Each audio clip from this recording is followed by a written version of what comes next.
back with the Indie Magazine podcast, and today we've got a special episode with Kevin Bessey, our chief music journalist and resident musician, and DAK, a rapper born and raised in Las Vegas. This episode's part of a series accompanying the release of Kevin's new collaborative album, Blows. Enjoy.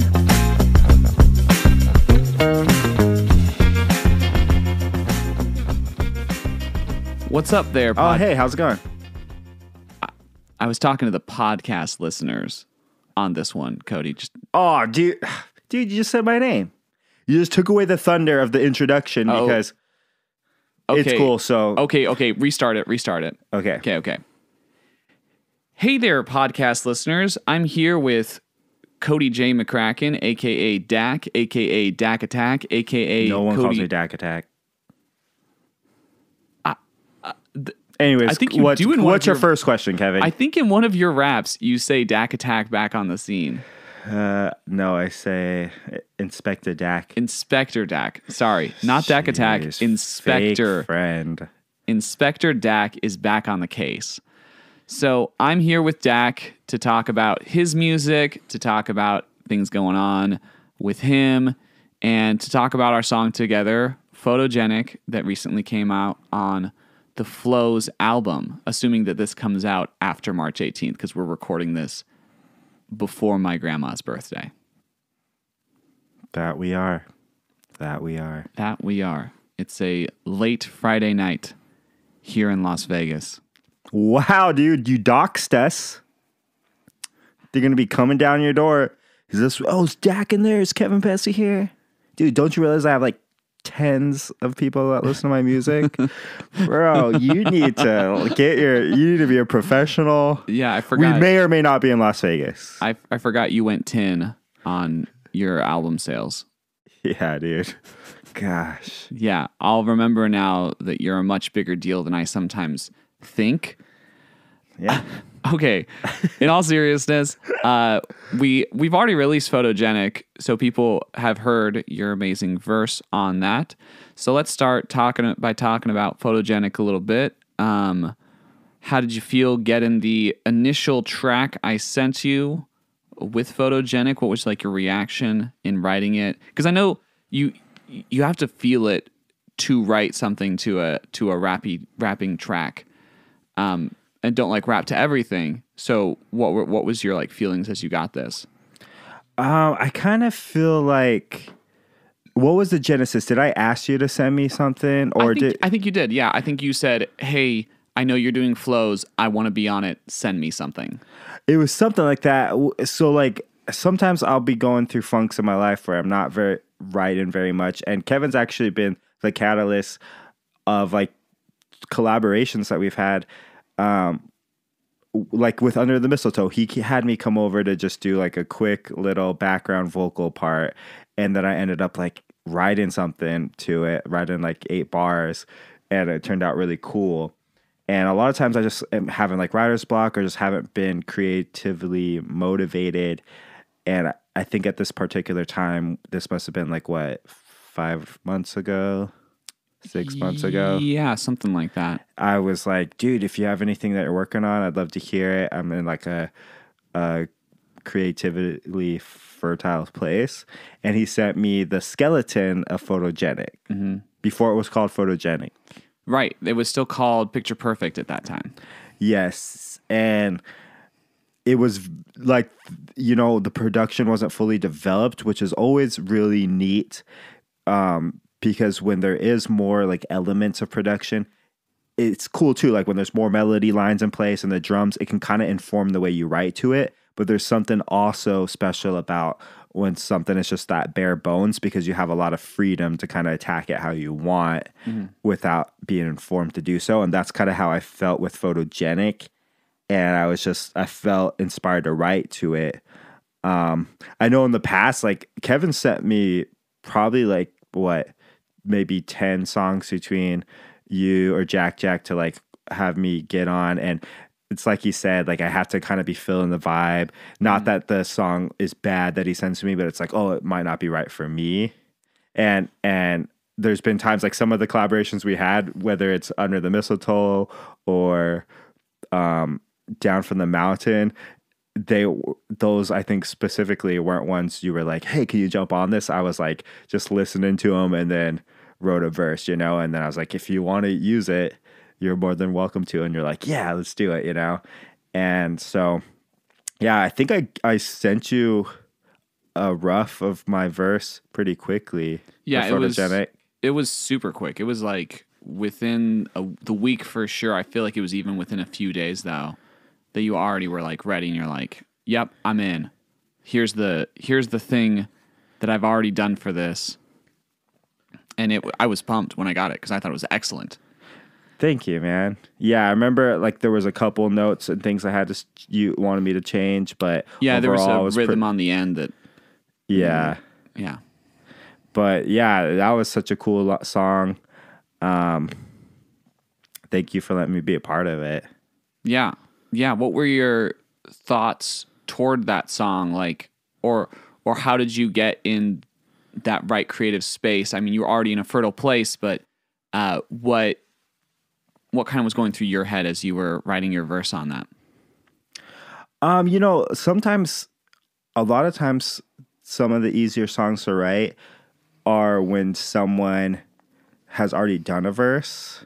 So you had already had your verse on there. And so it's like, oh, the theme's already there for me. How can I play off of this picture perfect element? Because I think that's what it was titled initially.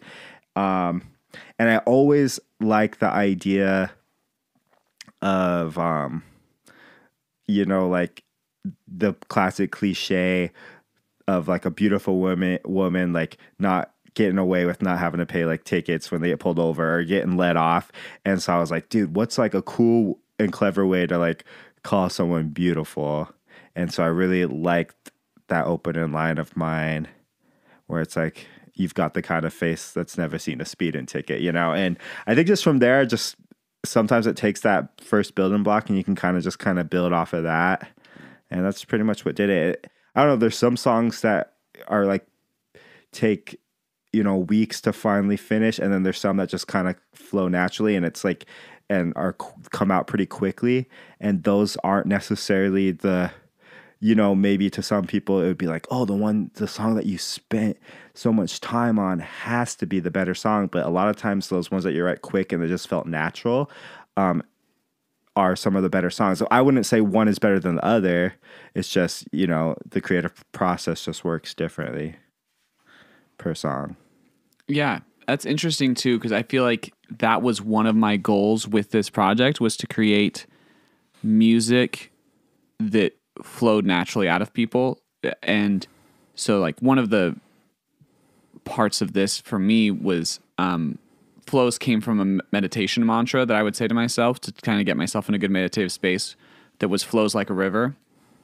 So I just like let all my thoughts just kind of like flow through me, and that got me into really creative spaces where I could write. So if I ever have a writer's block, that's what I use to get out of it. And so it's cool that it almost feels like the spirit of that was able to carry it into the track so that when you got a hold of it, it just flowed really naturally out of you. So it just was all flowing like a river, Nice. Yeah, that's awesome. Yeah, sometimes it's cool to not overthink it and just kind of keep the momentum going. I think that, I used to have, this is kind of techie, but like Complete 9, which has, I don't know what Complete they're on now, but it has like hundreds of snare samples you could cycle through, or like hundreds of, kick drums or whatever.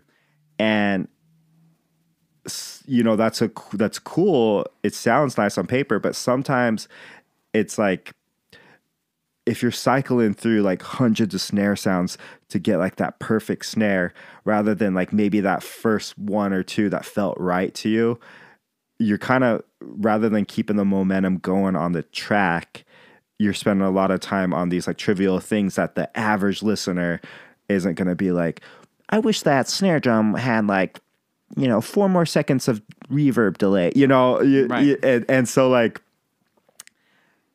so that kind of is, that it made me think about that when you said of just like flowing naturally, just keep it going and just keep the momentum going, if that makes sense.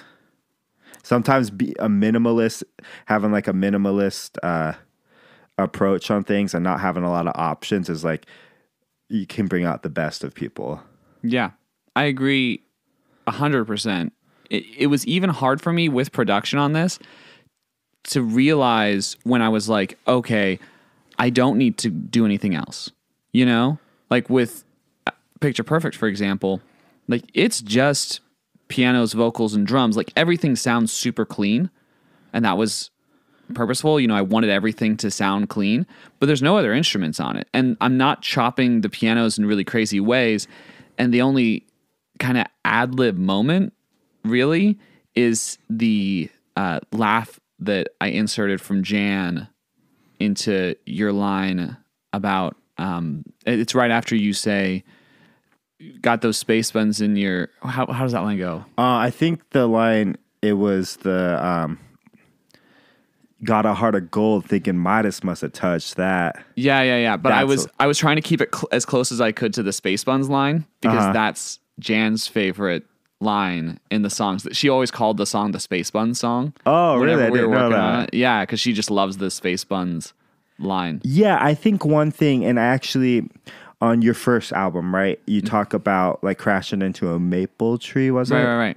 And I've always liked that combination of, you want this song to be general enough for people to be able to have something to hold on to and to relate to, but also sometimes those little like specific details can be really cool because it's like that person, he really went, that's based off something real, you know what I'm saying? And the Space Buns case was that, you know, like in Can't Give Up, I talk about like stale hot Cheetos, my song Can't Give Up. So it's like those little details where it's like, that's very particular, but I think there's some type of appreciation toward that as well. Cause it's like, oh man, like this is from a real experience, you know, you have to, there's a balance. You don't want to like go too hard one direction where it's like people aren't going to really relate to it. But I think people appreciate those little things. Yeah, I agree. And I think you're very good at doing that. You're like an example to me in lyricism in general. I would say you are top tier lyricist in Vegas, certainly, but also just like, I think you're one of my favorite lyricists. Like not just Vegas, but maybe like even like Southern Nevada. You know? Like not just Vegas. Like not beyond that though, right? Yeah. At least Clark County. Oh, thanks, dude. Yeah. Yeah. I mean, thank you. I appreciate that. Yeah. I mean, nothing like we're not getting to like Utah, California territory or anything. Oh no. Yeah, like no. I mean, but like Nevada, like in Nevada, you might be the best lyricist in Southern Nevada. There might be someone in Reno I don't know about. You know, I don't want to extend dude, that. That means a lot to me because I was like thinking about your lyricism, and I would say you are the best lyricist of like a white male that I'm like currently podcasting with at the moment. Like you are the top one, I would say. You know? Thanks, man. I appreciate that. I want you to remember that. Like when you go to sleep at night. Yeah. Just I appreciate that. Actually, so earlier today, in terms of just, you know, spoilers, I was talking with Snap Murphy, and we were actually talking about how much we both just admire your writing and your lyricism and how much effort and love you put into just like every single word. And I think that's evident on this song and on every song you put out. That's awesome. Thank you, man. Yeah. And thank you, Snap, if you're listening. Hopefully Snap's listening. I mean, maybe he's not. Dude, I'm so excited for Grief. Dude, I am so excited for Grief too. We discussed Grief in depth about how he's just had so many people get so excited about it. And he's like, I'm almost anxious about it because he's like, I think it's a masterpiece, but I don't want to release it too soon, and I don't want to feel too pressured into it. And I'm like, okay. Because he releases like a lot of little snippets and stuff. And I'm like, everything he puts out with it is so solid. And I don't know, it's going to be cool. I really like Trap Murphy 2 as well. Trap Murphy 2 was cool. And so this is kind of cool to see like two different sides of him. You know, the more emotional side, and then the other Trap Murphy 2 is just like flexing and freaking rapping his ass off. And is it okay if I rapping his butt off? Sorry, Kevin. It's okay. I don't know what I don't know what the podcast if it's explicit or not, but whatever. I don't know. Okay, so I wanted to talk to you. Actually, I think I know a bit of this answer, but I don't know as detailed. So I'm actually curious of this. So a little background before I keep going with this next question. Cody and I have known each other forever, probably like 15 years. We've known each other and been like friends. So this is a long-standing relationship. Yeah. We met in high school in Miss Genzel's class, where I was a much younger kid who was put in a class with a bunch of older kids, and they were told by the teacher to mercilessly taunt me. And at first they complied, and then they were like, no, this dude's dope. Like, well, Cody didn't comply. Cody was like, I'm not going to bully some kid just because a teacher tells me to. And then you guys were like, oh, well, this guy's actually fun and funny, and we became friends. Do you want me get into like the deep detail of that stuff? Go for it. I want to hear your side of the story actually on this. I'm actually curious. So we were in was it Britlit? Britlit. And it was supposed to be just for juniors and seniors. And I was a senior. And Kevin as a sophomore, but he was young for a sophomore. Yeah, because I skipped a grade in elementary school. He got into the class, and things are a little bit different in Moapa Valley.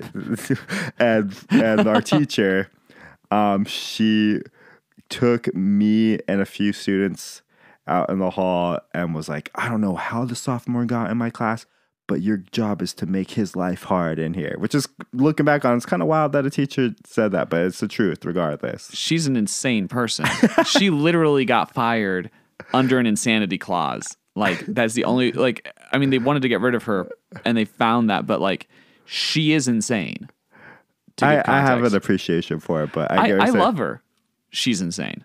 But anyway, one of the, I'm not going to put his name out there, but one of the people that our teacher took out in the hall that day, this is a few weeks later, and Kevin just answered a question, or he said something. I don't even remember what it was, but we'll just say Craig for this example. Craig looks at Kevin and says out loud, he's like, Kevin, that was the stupidest thing I ever heard you say. Or no, that was the stupidest thing I ever heard, is what he said. Mm-hmm. And Kevin, without skipping a beat, is like, actually, that was the second stupidest thing you ever heard, because the first thing is this. And the whole crowd, the whole class was like, oh, it was we all were like, dude, Kevin's the best. And we just from then you won us over, dude, because you freaking burned Craig good. Yeah. Oh, freaking Craig. Good times burning Craig in that class. Yeah. So we've known each other forever, and you were rapping then in high school. You had the 702 anthem song, the 398. Everyone. Yeah, I can't remember exactly when I put that out, but yeah, I was around then. And then Love Veteran and Two of Spades kind of had its beginning back then too. So yeah. There was still you were rapping, and it was really great stuff even back then. Thank you. So we've known each other forever, and I know we've talked a little bit about how you grew up listening to some Willie Nelson, because we've talked about not Willie Nelson, Neil Young. Neil Young, that's it. Yeah. Neil Young, because your dad was really into Neil Young. Yes. What other music was kind of playing in your household growing up? Well, real quick, speaking of Neil Young, I'm really excited because Neil Young's one of those things. So, I always joke with you about how I don't really appreciate the Beatles, but I feel like if I would lived in a household where my parents listened to the Beatles and stuff, it'd be a different story. But with Neil Young, my dad, that was his favorite artist growing up. And he's not, his singing's very, unique, some would say an acquired taste. But because I grew up on it, I also gained an appreciation for it. And he's getting up there in age. I think he's in his 80s, maybe early 90s. And he doesn't really play shows or tour that often. But I was just in Nashville, and I saw a billboard that he's going on tour this year. So I looked up tour dates, and I've always had this bucket list dream of mine to go to a Neil Young concert with my dad before. This sounds terrible, before like Neil Young passes, just, Right. hopefully from natural causes at an old age, years from now. But, and yeah, I'm excited to say like we got tickets. He has at the end of April, he's playing in Phoenix. So my dad and I are going to go see him. So I'm really stoked on that. Just a little side story. That's touching. That's actually really, really cool. Yeah, I'm excited to experience that with my dad because it's something I've been thinking about for years, but, he doesn't play that often. But I don't know. I feel like you could kind of hear it in my music that I have influence from a lot of different genres. I really grew up during like the screamo era as far as like, I remember my dad when I was young, he'd play some of the earlier Eminem albums even. And for some reason, like Kid Rock sticks out to me, Limp Bizkit. But I think the first band that I, was like, dude, this is my favorite band was Linkin Park when I was younger in middle school. That was like right before the peak screamo era for me. And even though Linkin Park's not really screamo, but that was like my first band that I was like, this is my favorite band. And then obviously in high school when the screamo era took off and everything, it was like so many different bands that I liked. But yeah, just really a wide array of all kinds of different music. Yeah. That Linkin Park actually makes a ton of sense as being something that was like a big influence on you, just because I know that you love hip hop and you have this really versatile knowledge of hip hop too. I feel like you are always introducing me and others to really cool new music coming out. You're just like a connoisseur, and you're also really well versed in rock and in screamo and in what's happening in those genres. So I feel like Linkin Park just makes sense because it is a fusion of those two genres, of like that heavier rock and of hip hop and some industrial stuff, some metal stuff. So it makes sense. I'm almost surprised you haven't done like a rock band where you're like a key rapper for it, just because now that I'm here, I'm like, oh, that fits. Like you kind of have a Mike Shinoda vibe to you. Thanks, man. I think like throughout my life, I've kind of, not that I'm like above working with people because I've actually collaborated with like people I've really loved and stuff, but I think I know whether it's like getting together to do it or whatever, or just depend on other people, or maybe just the anxiety of like expectations on like if people are going to play their part or whatever. I just like tended to just kind of do my own thing just because it's like, I like to not be dependent on other people, which is like something I'm working on. But it was more, I don't know, sometimes I feel like I build up an expectation in my head and it's like, I can't get let down with like less variables in it, and so I think with the band, also, even now, a lot of times I'm just recording on my own because that's when I feel like the most comfortable. I have my own sounds recording, my own studio and stuff. So it's like, I'll take 12 takes to get the right one, where like maybe with other people, I'd maybe feel like less comfortable to do that, or just more insecure. So I don't know. I do think like sometimes just being in solitude gets the best out of me. But yeah, I wouldn't mind. I've loved on the times when I've jumped on your sets with Jack and there's like a band. It's like such a cool like aspect that I don't really get to experience too often, So like I do appreciate it, but I think especially in those early times, it was kind of hard to like depend on people, if that makes sense. That makes sense. And starting like a full project like that, it takes a lot of commitment from everyone in it. And so I could see how that could be a little challenging. Just because even as someone who's in a band like Jack, which really when it comes to writing, it's just Harley and I, and then we invite people on stage with us. And part of the reason we do that is just because it's hard to get everyone's schedules together to like write music, to jam, and to do all of that. So we just do it ourselves and then bring in the instrumentalists to help us out and to create really great work. So I can see where you're coming from in that, where it's difficult to get everyone together. Yeah, and I think, the classic tropes of group projects where one person is doing all the work or whatever, I think I have like a high standard and expectation where it's like, so for example, my dad, he used to be a pro boxer, right? And he said he loved the individual sport aspect of it because whether he succeeded or failed, it was on him. And when he was younger, he used to play things like baseball, football, and he would hate when like someone else messed it up and they would lose, And so maybe there's some aspect of that where it's like, I can't be let down by other people if it's just me. But yeah, I think we could both relate to this as far as just being self-reliant. Like in a perfect world when I was younger, I would have loved to just be the musician and just be able to focus on the music and recording and like not have to worry about learning how to mix and master and all that stuff. But I wanted to get songs out. I wanted people to hear my music. What way can I do that? Well, I can save up for studio time, but most of the time when you're going to like a studio, you're paying for them. Maybe they'll give you a rough mix, but unless you pay more for them to actually mix it and whatnot.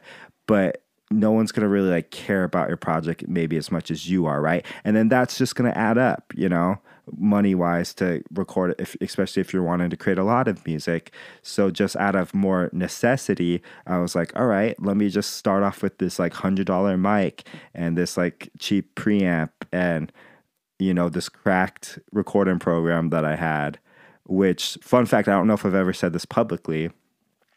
So the program that I first started out was Cool Edit Pro.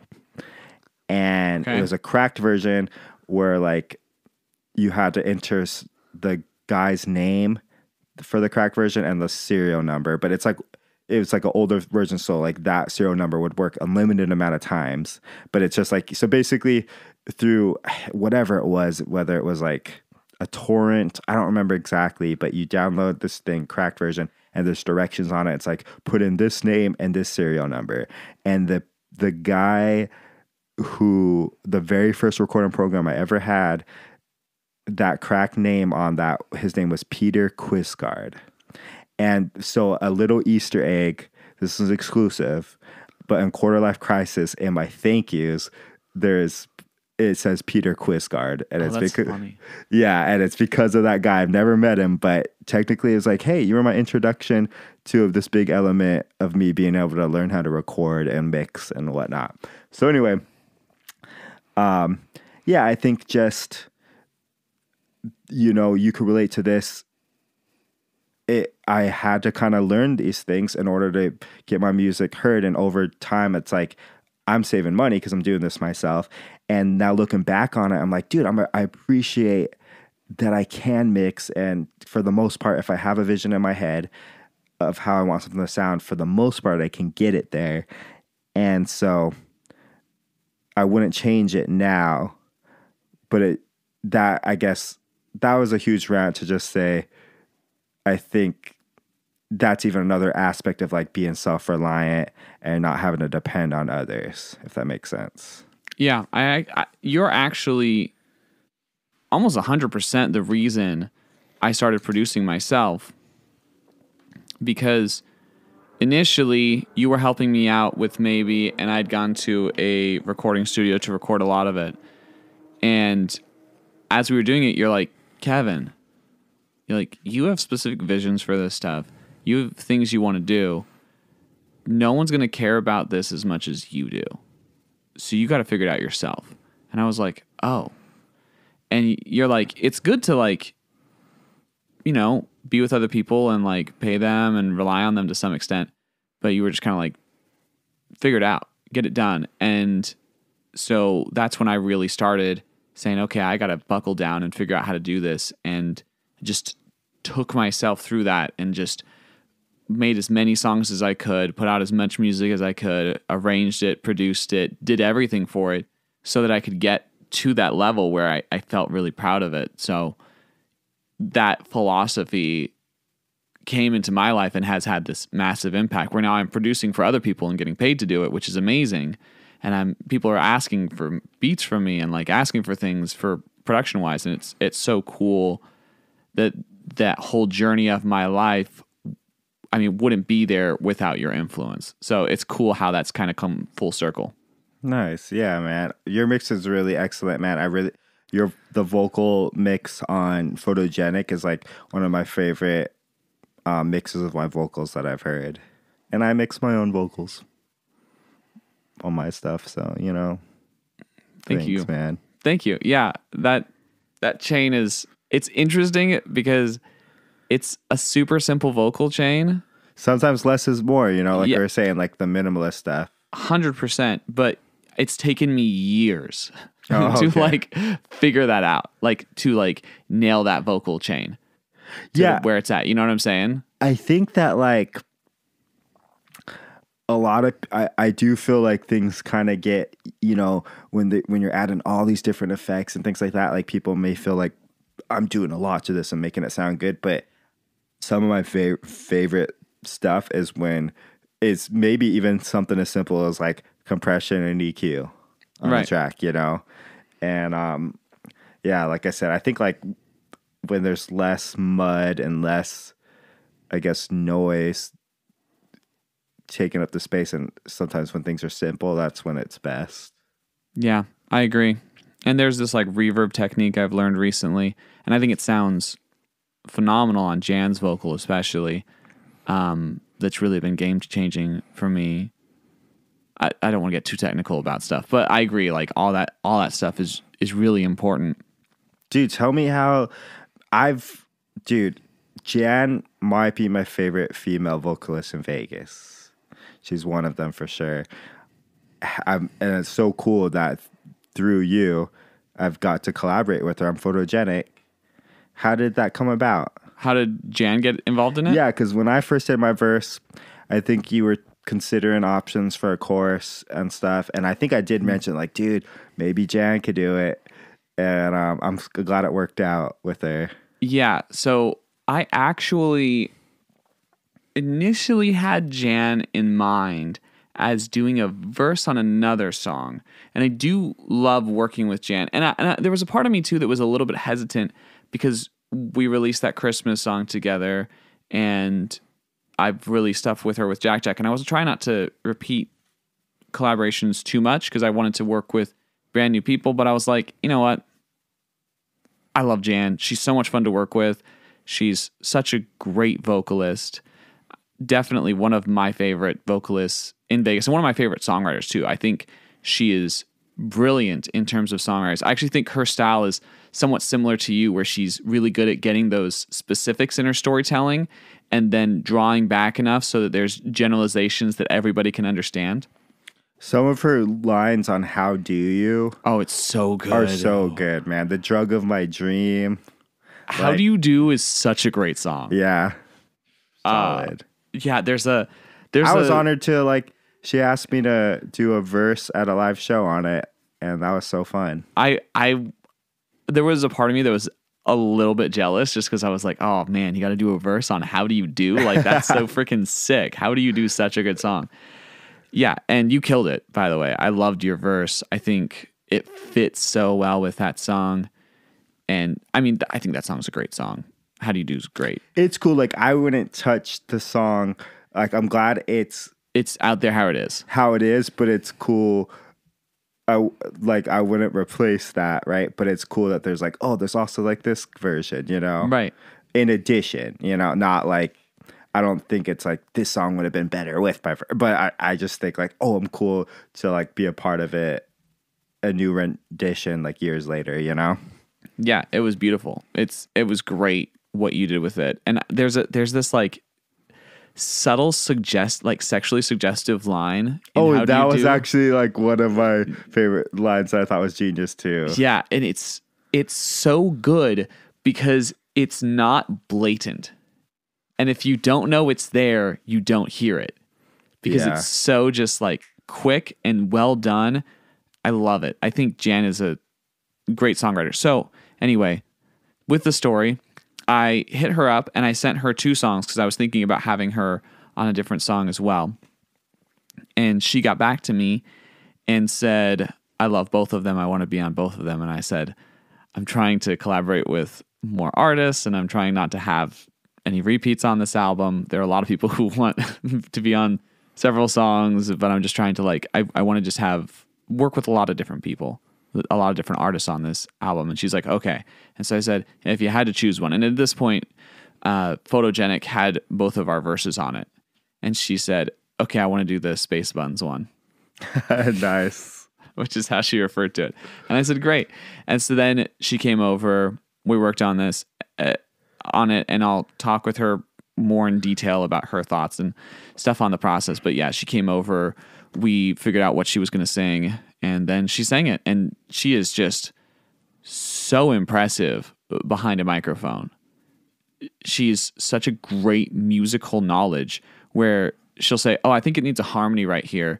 And then she'll do like a 4-part harmony on a song, and she'll record each one and get the harmony perfect on the first try.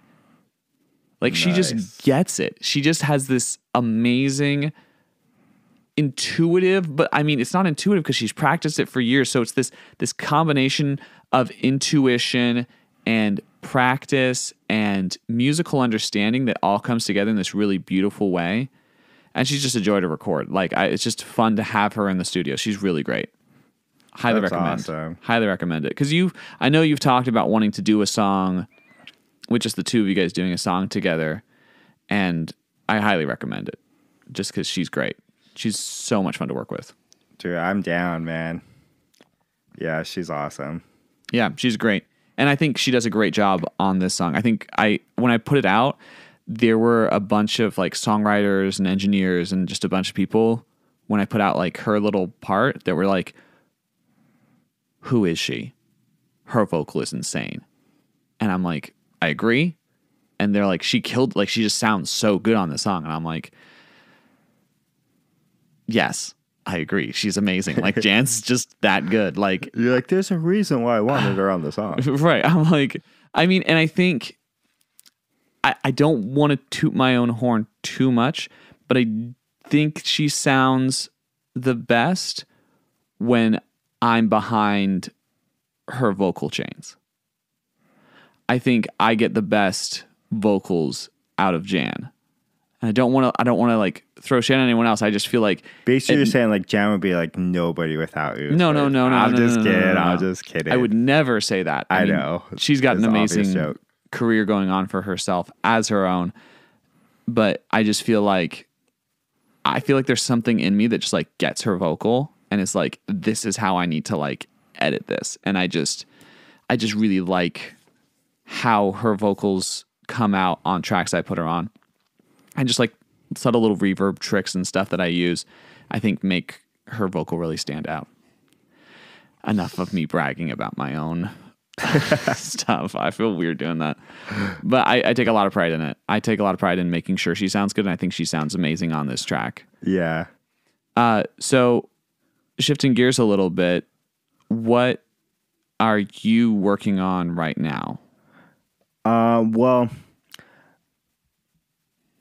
it'll probably be out by the time this podcast drops, but probably. I'm really excited. In a few days, I'm dropping another single called Reaper Knocks, and we actually filmed a whole music video. And my whole dream, it kind of goes back to that minimalist approach where I'm like, dude, this would be sick to record this exclusively on an iPod Nano. There was one iPod Nano. It was the 5th generation, and it's not like, it's like 480p quality, but it's still cool enough where like this song that I'm putting out, it's very gritty hip hop song. So like I wanted that element, that like little bit of graininess to it. The natural coloring that it already films in is really cool. And it's still like clear enough where it's like, oh, this is like not a hard to watch video, but it's definitely like poor quality. And what I love about it is like, you know, rather than trying to like, you know, get that, they call it the triangle, right? With video recording with like what aperture, like isolation, you know, the different, trying to find that balance. It's like just having the simplicity, like this literally, you can't even zoom on this thing. And like, let's see what we could do with this. And it actually had its like own little challenges too, because those older iPods, the batteries don't last in them. So I like always had to be plugged into a power bank. And if that came loose, it would die on you. So it had its like fun challenges. This is my 4th music video that I've done with Josh Hardy directing it. And as far as like just, we knocked it out in a day, but I actually, compared to other videos, like had it storyboarded and like the scenes and I had it mapped out pretty well, that just the organization helped it go pretty smoothly. And I'm really excited for it. But yeah, that's like the next, I guess, like song, video that I have coming out. And yeah, the whole concept of the song is, you know, there's a part of the chorus that's like, I'm going to keep the beats knocking till the Reaper does. And like the theme behind that is just, I'm going to keep doing what I love. I'm going to keep pursuing my passions until I die. Yeah. Until they put me in the grave. Yeah. Yeah. I really like that concept of like talking about the Reaper as like a symbol of death. Uh-huh. Because you showed me this song before, at least parts of it. And you've performed it too. Yeah. And I've heard it. And I really like that vibe it has going for it, that symbolism. And just a lot of the lines on it, I think, are really super well done. Like that opening line about when the doctor heard my heart go boom bap. Like instead of like the normal heartbeat, it was a boom bap. And it's like from there they knew. It's like establishing this legend. I think it's brilliant. It's so cool. Thanks, Ed. Yeah, I'm really proud of it. Yeah, it's a pretty cool. It's one of my favorite songs I've done, and yeah, I think it turned out pretty cool. Everything, even down to the artwork, like Levi killed it on the artwork. I told him like what I was kind of looking for, and he's done like a lot of our artworks. Yeah, and he just always kills it. Great artist. Yeah, super talented. But yeah, that's, I guess, like the next thing. I do have a show coming up, but I don't know if I can announce it yet. I mean, we can talk about the April 12th show. April 12th, opening for my boy Kevin. Yeah, we're doing the Flows release. I guess we should talk about it. Yeah, we should absolutely talk about it. Yeah, I've got to have the links by the time these podcasts are coming out so that people can buy tickets. It's going to be a really fun show. The lineup's great. It's all people who are on Flows. I'll be doing all of Flows, but I'm super excited that you're on that lineup. You're one of my favorite performers, so I'm very excited that this is actually like the first show that we're both billed together on too, so I'm really excited about that. Not true. I count this as a show. Oh, there was a house show. Yeah. But that was dope. That was dope. But like the first venue show. Because that's true, we did that house show together. Yeah. It was just kind of a small thing that we did at my grandma's house. That was dope. That was actually a really fun time. I forgot about that. I did have my own set on that. You did have your own set. It was sick too. You did like 3 songs or how many songs? I think so, yeah. Because I was opening for you. Yeah, that was awesome. Dude, some things never change, bro. Yeah, we're just... Here I am opening for you again. I would open for you in a heartbeat, though. I feel like it's not... In a boom bap.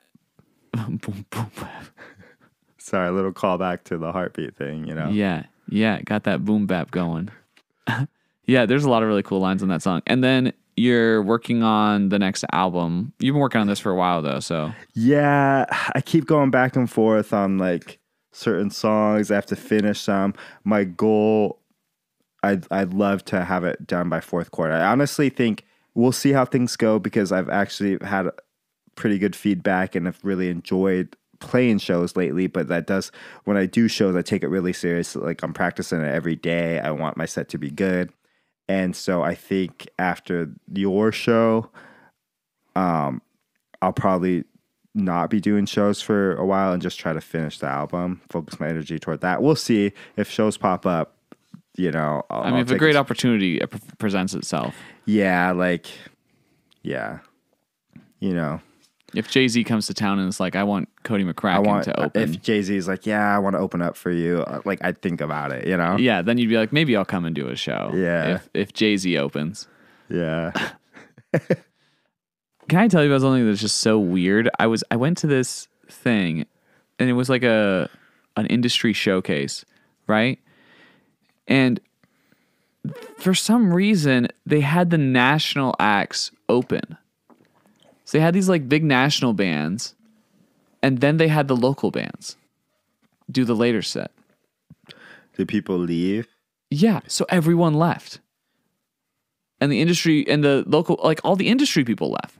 And so the locals were just doing basically a local show that was for some reason associated with this industry event. But none of the industry people stuck around for it because they were just there to check out the national bands and establish relationships.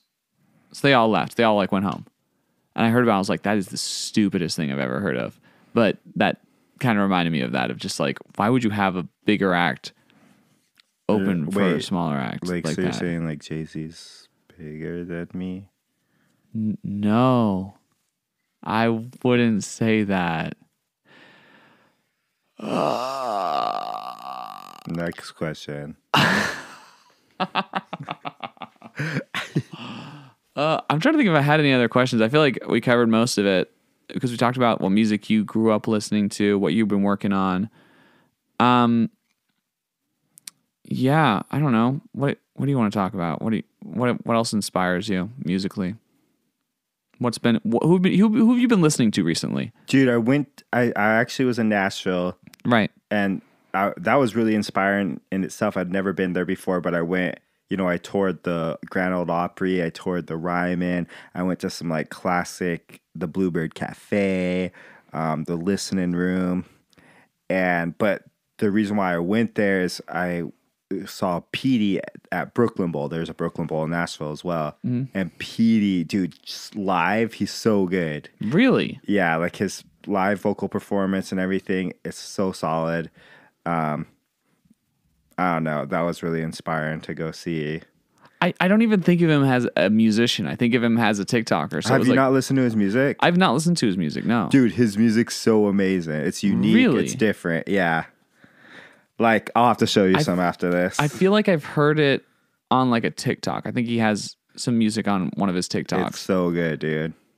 Interesting. I actually listen to his music more than I watch his TikToks now. Really? Yeah. I mean, I haven't seen a TikTok of his in a minute. I know it's like sometimes there's like the influencer or whatever, and then it's like they do music, and it's like, oh, I wonder if their music's that good or if they just kind of have the audience because of their social media. But it's like, no, dude, he's like a good musician. Well, that makes sense to me just because he had Bob Weir on like one of his TikToks, and I don't feel like Bob Weir would be just on some random influencer's TikTok, but I feel like he would be on someone who he respects musically's TikTok. That's just my guess. I don't know. I can't get into Bob Weir's brain. I don't think anyone's capable of that. Yeah.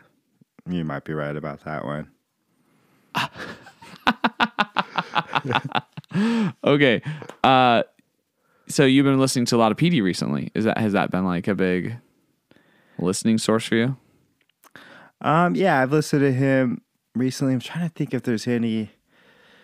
I mean, I listen to all kinds of different stuff, but that's probably something I've been listening to more recently. Yeah. PD?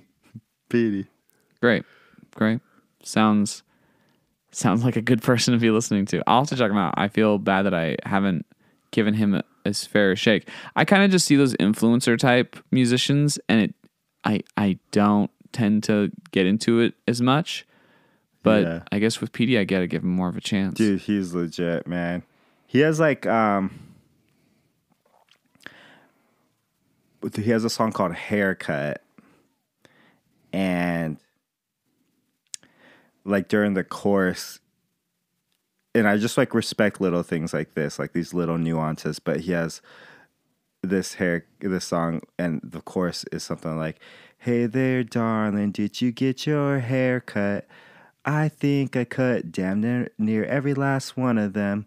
I make jokes when I am feeling uncomfortable. So it's kind of cool because it's like, we've all heard that like, oh, did you get your hair cut? No, I got more of my hair's cut, right? So he says that line, but then he follows it up with like kind of this deep, thoughtful line of like, I make jokes when I'm feeling uncomfortable, addressing the joke he just made, right? Yeah. And I just thought like those little things are really clever and cool.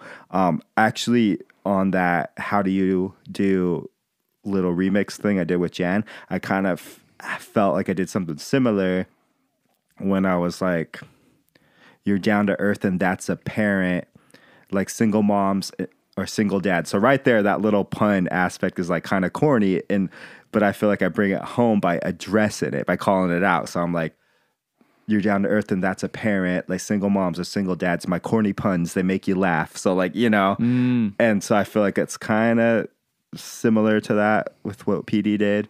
Where it's just like you're like calling out what you just did, and it kind of like takes away some of the, I guess, corniness, because it's like you're not just like trying to get away with this line. It's like you're acknowledging it and then like making it cool. Like, I know I say cheesy dad puns all the time, but hey, this girl appreciated it, Right, and it's like that cuteness there. Speaking of cheesiness, have you heard about that guy who stole the Limbo trophy? Wait, really? Yeah, I mean, how low can you go, am I right? Dang, dude, that's pretty funny. Bro, did I tell you, like, all jokes aside though, like, I'm glad I did this podcast, dude, because I was kind of having a bad day at work. Yeah, really? What happened? Well, like, I guess, like, it's been going around the office and stuff, and I guess, like, people have been saying, like, I'm really self-centered. But enough about them.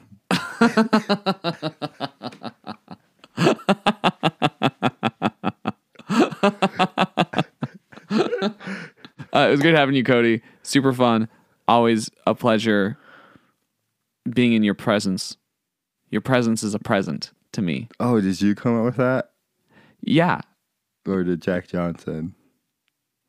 Is that in a Jack Johnson song? Angel, bro. Oh, she gives me presents with her presence alone? Yeah. Dude. I wasn't thinking about that. Some of our friends went to a Jack Johnson concert when, like, I think, like, right after high school. No, I think it was, like, was it not during? Because I remember Josh Hardy came back Josh, with, like, a Brady, cool shirt. Logan. Okay. I think Anthony Jacobsmeyer. Yeah, they all went there. I was like, dude, like, why didn't they invite me? They might have invited me and I just couldn't go, but I wish they could have gone. They did not invite me. Dude. Sluts. Well, anyways, dude, thanks for having me, man. Thanks.